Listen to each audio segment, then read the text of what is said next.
My name is Theresia Reinhold. I'm a freelance documentary filmmaker slash journalist slash kind of historian. And I'm working on a documentary on privacy and surveillance for the broad audience, and I have been doing that for over a year now. It's a completely non-profit, not yet funded, and Creative Commons project. And to begin with, I would like to present to you the trailer. Is that one?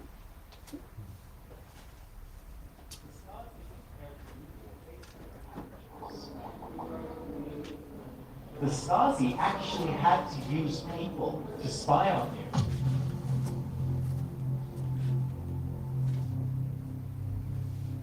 Mass surveillance is the subjection of a population or significant component of a group to indiscriminate monitoring.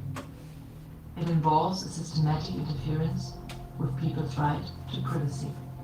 Privacy is human right. Right now we're feeding the beast. Some of the scariest forms of censorship come from surveillance, and that's self-censorship. Alle entwickelten Demokratien haben so eine Art Konzept wie Verhältnismäßigkeit. And it's like conspiracy theory. You don't need conspiracies when you have the simplicity of business models. This system in one way is set up for them to make money and sell our little bits of data. Those different pieces of metadata can be linked together to profile someone and how their behavior is. And that's what's threatening about it. If everything is public, if the norm is public, then anything that you want to keep to yourself has an association of guilt attached to it. The companies and the government want us to believe there is no alternative. Yes, there is a lot of money on the other side. Yes, there is a lot of power on the other side. But revolutions were never created when money or power were not on the other side. Wie kommt es denn, dass diese Massenüberwachungsprogramme jahrelang geheim gehalten wurden, wenn sie angeblich so sinnvoll und effektiv sind? Why is the reaction to doubt it rather than to assume that it's true and act accordingly? The actual cause of that is our human rights. In the long term, is possibly democracy. Ich halte diese Debatte Sicherheit versus Freiheit für Hochhans. Diese Werte stehen sich nicht gegenüber.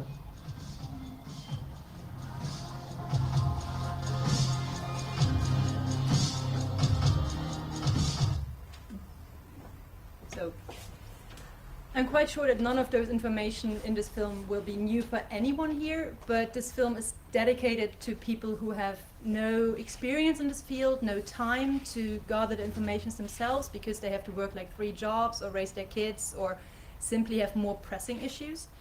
And the good news, I'm starting with the good news. The good news, despite not having any funding, is that let alone the trailer is so far available in 11 different languages on Vimeo and also on YouTube. So, because the aim is that the whole movie in the end will be distributed for free on the web and of course translated not only in those 11 languages, but I'm dreaming of a total of 20 different languages available in subtitles, closed captions, sign language translations, voiceovers, Braille, and as transcripts in easy-to-read language for people who don't have enough bandwidth to download a whole video. They can download just the audio version or just a transcript, or who don't want to watch a whole video.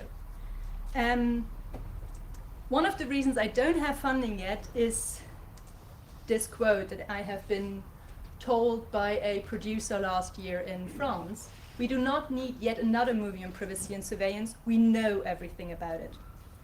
So you can see that people seem to be a little bit fed up with the issue, especially if you try to convince big producers with a lot of money to fund a documentary that has been done by a singular person with no status yet in the film industry.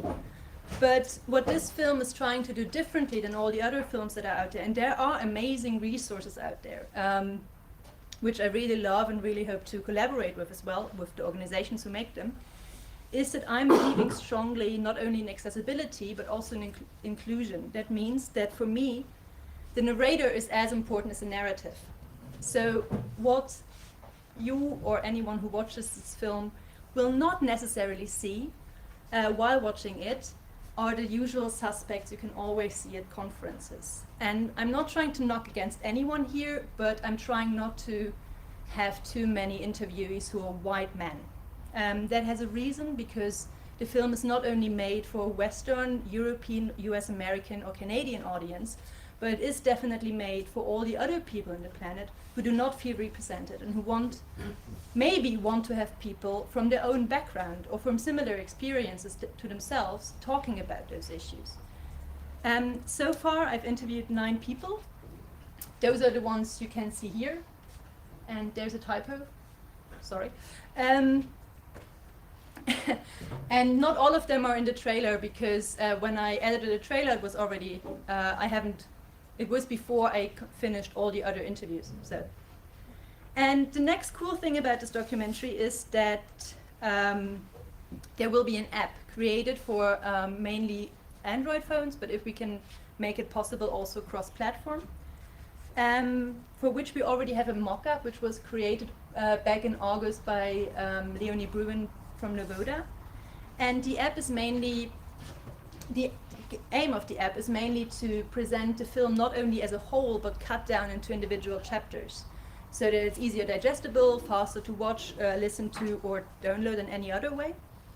And you will be able to choose very specific settings in the beginning. So you can choose whether you want this to be in a very high contrast for people with visual impairments, whether you want it in German, English, Swahili, or any other language, which kind of translation you want to have, whether it's subtitles, closed captions, sign language, etc.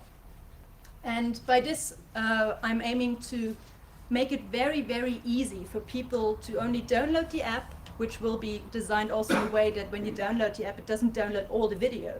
So for people who don't have enough bandwidth, they can really pick and choose when and where they want to download which part, as opposite to Instagram or any other app that usually tends to download all the stuff right away. And yes, again, it's pretty much me alone. I have some people who help me voluntarily with some things, the website, for example, or translations, as you can see, or the app. But the good news about this project is that everyone can get involved. Yay. What do I need? Because the film shall be finished in some way by August 2017, because that is when it's going to premiere at SHA 2017.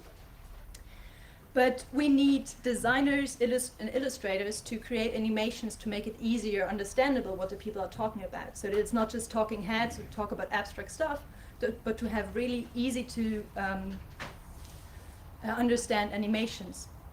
We need, of course, storytellers, because even though I'm creating narrative, I need people to proof-check this narrative, which will be possible from February on, because everything, all the chapters will be online available as rough cuts. And people can just give me feedback and review and criticism and love and everything in a pad or in any other way they want, whether they want their name attached to it or not. We need social media experts, because fundraising nowadays has a lot to do with social media expertise, which I do not have. I should have, but not for my own projects. Fundraising geniuses are very, very much needed as well. Motion graphic artists, again, post-production magicians, whether it's audio engineering or color grading or any other form. And you can also crowdfund to the project. There is a little crowdfunding on Patreon going on. I'm also about to set up a Bitcoin account for the people who are rich in Bitcoin but not so rich in euros or any other real world currency.